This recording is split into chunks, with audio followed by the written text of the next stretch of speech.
আপনাদের তৈরি করে দেখাবো দারুণ মজার ভেজিটেবল ক্যান্ডি। দেখতে যতটা লোভনীয় হয়েছে, খেতে তার থেকেও বেশি ক্রিস্পি এবং মজাদার। তবে চলুন রেসিপিতে চলে যাই। এই জন্য আমি একটি প্যান গরম করে নিয়ে তার মধ্যে দিয়ে নিয়েছি 2 চামচ রান্নার তেল। রান্নার তেলটি গরম হয়ে গেলে তার মধ্যে দিয়ে নিয়েছি 1/2 চামচ রসুন কুচি, একটি বড় পেঁয়াজ কুচি। পেঁয়াজ আর রসুনটি ভালো করে তেলের সাথে হালকা আঁচে ভেজে নেব। হালকা আঁচে ভাজতে হবে যেন পেঁয়াজ রসুনগুলো পুড়ে না যায়। এখন দিয়ে নিচ্ছি গাজর কুচি। এখানে আপনার পছন্দ অনুযায়ী সবজি ব্যবহার করতে পারেন। ঝালের জন্য দিয়ে নিচ্ছি কয়েকটি কাঁচামরিচ কুচি। সবজিগুলো আমি এখন ভালো করে পেঁয়াজ আর রসুনের সাথে হালকা আঁচে ভেজে নেব। গাজরটি হালকা ভাজা হয়ে গেলে টেস্টের জন্য আমি এখানে সামান্য চিকেন দিয়ে নিচ্ছি। এটা অপশনাল, আপনাদের পছন্দ হলে দিতে পারেন বা সবজি দিয়েও তৈরি করতে পারেন। স্বাদের জন্য দিয়ে নিচ্ছি 1 চামচ লবণ, 1/2 চামচ হলুদ। সব মশলা হলুদ আর লবণ দিয়ে আমি ভালো করে মাংসটাকে ভেজে নিচ্ছি। ভাজা হয়ে গেলে যখন দেখবেন গাজরটি একটু নরম হয়ে এসেছে, তখন অন্য মশলাগুলো দিয়ে নেব। দিয়ে নিলাম 1/2 চামচ ধনিয়া গুঁড়ো, 1/2 চামচ চিলি ফ্লেক্স, 1/2 চামচ আদা জিরা বাটা। ভালো করে সব মশলাগুলো গাজর আর চিকেনের সাথে মিশিয়ে কষিয়ে নিলাম। এখন দিয়ে নিচ্ছি একটি বড় আলু সিদ্ধ করে আমি ম্যাশ করে রেখেছি, দিয়ে নিলাম। এখন দিয়ে নেব কিছু মটরশুঁটি। মটরশুঁটিটা দিলে এটির টেস্ট আরও বেড়ে যাবে। সব উপকরণগুলো আমি একসাথে ভালো করে নেড়েচেড়ে হালকা আঁচে ভেজে নেব। অবশ্যই এটি একটু সময় নিয়ে তৈরি করতে হবে। ভালো করে সব সবজিগুলো আমি আলুর সাথে মিশিয়ে নিয়েছি। আপনারা চাইলে এই পুর দিয়ে বিভিন্ন ধরনের মুখরোচক জিনিস তৈরি করে নিতে পারবেন। এখানে দিয়ে নিচ্ছি 1 চামচ সয়া সস, 1 চামচ টমেটো সস। এগুলো অপশনাল, এগুলো আপনারা পছন্দ হলে দিতে পারেন, পছন্দ না হলে স্কিপ করতে পারেন।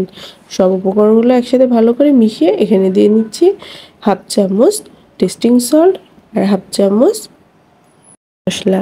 সবগুলো উপকরণ একসাথে ভালো করে মিশিয়ে আমি পুরটা রেডি হয়ে গেছে। এখন আমি ময়দাটা মাখানো আপনাদের দেখিয়ে দেব। 1 চামচ লবণ, 1/2 চামচ চিনি, 1 চামচ রান্নার তেল দিয়ে ময়দাটাকে আমি ভালো করে ময়াম দিয়ে নিয়ে অল্প অল্প জল দিয়ে ময়দাটা মেখে নিচ্ছি। এখানে অবশ্যই অল্প অল্প জল দিতে হবে, তাছাড়া ময়দাটা নরম হয়ে যেতে পারে, যা আমরা ক্যান্ডি তৈরি করতে শেপ দিতে সমস্যা হবে। ময়দাটা মেখে নেওয়ার পরে দেখাচ্ছি কতটা সফট আমি একটি ডো তৈরি করে নিয়েছি। এখন এখান থেকে আমি বড় করে একটি লিচি করে নিয়ে একটি বড় পাতলা রুটি বেলে নেব। এই রেসিপিটি তৈরি করতে যত পাতলাভাবে রুটিটি বেলবেন তত এটা ক্রিস্পি এবং মজাদার হবে খেতে। আমার এই রেসিপিটি যদি আপনাদের ভালো লেগে থাকে, আমার ফেসবুক পেজ থেকে দেখে থাকেন, অবশ্যই আমার পেজটি ফলো দিয়ে রাখবেন, লাইক করবেন, বেশি বেশি করে কমেন্ট করবেন এবং শেয়ার করবেন। এতে করে এই নতুন নতুন ভিডিওগুলো আরও সবার কাছে পৌঁছে যাবে। আর আমার ইউটিউব চ্যানেল থেকে দেখে থাকলে অবশ্যই আমার চ্যানেলটি সাবস্ক্রাইব করে রাখবেন এবং পাশে থাকা বেল আইকনটি ক্লিক করে রাখবেন। এতে করে আমি ভিডিও দেওয়ার সাথে সাথে আপনাদের কাছে নোটিফিকেশনগুলো পৌঁছে যাবে। কথা বলতে বলতে আমি রুটিটি বেলে আমি শেপ অনুযায়ী কেটে নিচ্ছি। আপনারা আপনাদের পছন্দের শেপ দিয়ে এটি কেটে নিতে পারেন এবং কতটা পাতলা করে দিয়েছি আপনারা দেখেই বুঝতে পারছেন। এখন একটি রুটির মধ্যে আমি পর্যাপ্ত পরিমাণে পুর দিয়ে চারপাশে সামান্য তেল বা জল দিয়ে এখানে মুখটা ভালো করে আটকিয়ে দিচ্ছি।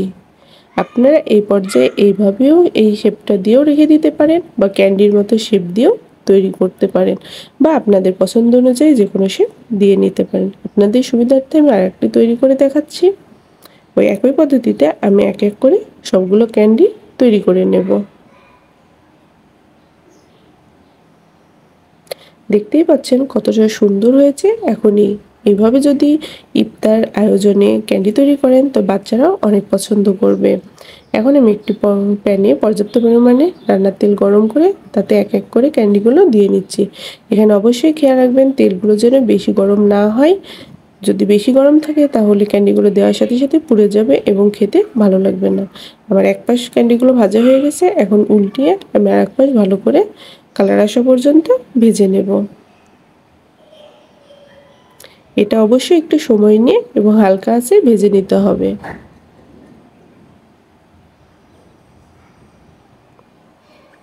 ক্যান্ডিগুলো এখনই কতটা লোভনীয় হয়েছে আপনারা কিন্তু দেখেই বুঝতে পারছেন এবং কতটা ক্রিস্পি হয়েছে। আমার ক্যান্ডিগুলো ভাজা হয়ে গেছে। এখন এক এক করে আমি সবগুলো উঠিয়ে নেব এবং একইভাবে সবগুলো আমি ভেজে নিব। ক্যান্ডিগুলো আমি সার্ভ করে নিচ্ছি। কতটা লোভনীয় হয়েছে এবং কতটা মুচমুচে হয়েছে আপনারা কিন্তু দেখেই বুঝতে পারছেন বন্ধুরা। এইভাবে যদি আপনারা কখনো ক্যান্ডি তৈরি করে খেয়েছেন তবে আমাকে কমেন্টের মাধ্যমে জানাবেন। আর যদি তৈরি না করেন অবশ্যই এই রেসিপিটি ফলো করে একবার বাড়িতে তৈরি করে দেখবেন এবং আমাকে কমেন্টের মাধ্যমে জানাবেন আপনাদের কেমন লেগেছে আমার এই রেসিপিটি। একটি ক্যান্ডি আপনাদের আমি ভেঙে দেখাবো যে ভিতরটা কতটা সুন্দর হয়েছে এবং বাইরেটা কতটা ক্রিস্পি। ভিতরটা একদম ভেজিটেবলে ভরপুর এবং বাইরেটা অনেকটাই ক্রিস্পি। আমি হাত দিয়ে আপনাদের একটি ভেঙে দেখাচ্ছি।